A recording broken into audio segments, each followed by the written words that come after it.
How's it hanging, YouTube? Durian here, and a couple weeks ago I shared with you all the deck I thought would be the best after the balance changes, so I'm still confident in that. I'm still very confident in that. But with the meta changes, you gotta have some deck changes as well. So let's look at the version that I've been playing. I found a lot of success with it, and I hope you guys try it out, or let me know what's been working for you in the Uroboros Wesker.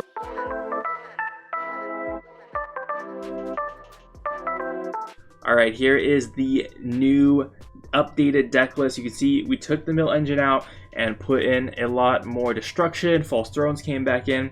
A lot of it has to do with a deck design mentality change.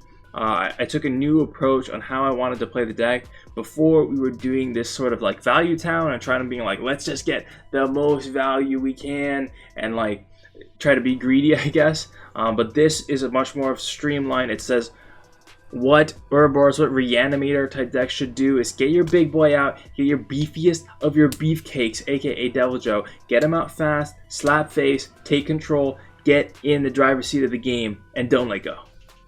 Alright, there's been a change up in our control package. We took out Murderous Spikes, we slapped in an additional Fate, and instead of making 3 obliterations, we moved them all into Disease Soul. So that has a few reasonings. First is because I think there's a lot more aggro going around. That tends to be the way to go in an uncertain meta. And so you want to have these hard removal ones, especially because there's decks floating around with Valstrax and stuff, where if you have Murderous Spikes, you need, like, it's a great value trade. Murderous Spikes set up insane value, but if it gets countered, it's game over. And if you don't play it, it's game over because you don't really have a way to touch those cards like Valstrax very easily.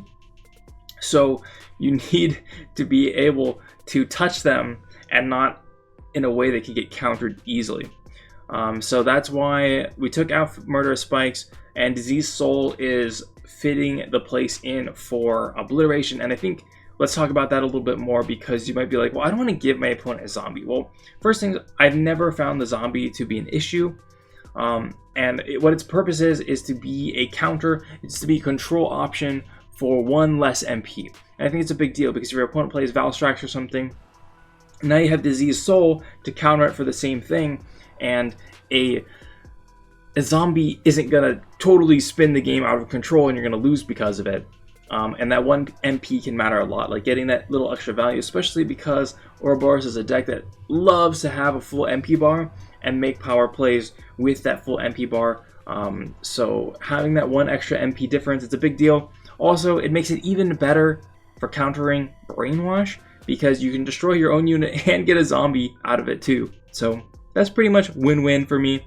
I really like it, and the downside has not really impacted the game that much for me. So Disease Soul is working well for me. If you don't like it, play something else. Alright, and we also cut out the mill engine for just the powerhouse cards. We're talking Death Executioner and Return of the Heretics. Those are the only mill cards we've got in the deck. We swamped them out for False Thrones, and a lot of it is just having higher impact cards in the deck, and mainly this is where the new design mentality comes in. When you think of Reanimator decks, when I was thinking about how I view Reanimator decks in other games, they're basically trying to cheat out really big threats before the opponent can answer them, and the mill engine is just a little random.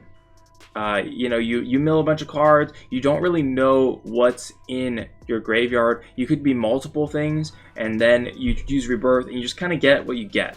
But with False Throne, you can guarantee it's going to be Devil Joe, and when you Rebirth, it's going to be Devil Joe because there's only one thing. It gives you that consistency of smashing the biggest threat you've got in your deck into your opponent's face. And that's what we really wanted to accomplish. And that's it. A quick little update showing you the new deck list that's been working well for me. Definitely what I'm going to be using to grind hardcore ranked later in the season. You know, I want to get that top 1,000 again. That's what we're shooting for every time. And let me know, what decks are you liking this season? Have you tried out Uroboros? What do you think of it? Let me know. I'd love to hear about what's going on in the Teppen realm for all of you. And until next time, keep on learning, having some fun here with me on the Durian channel. I'll see you in another video.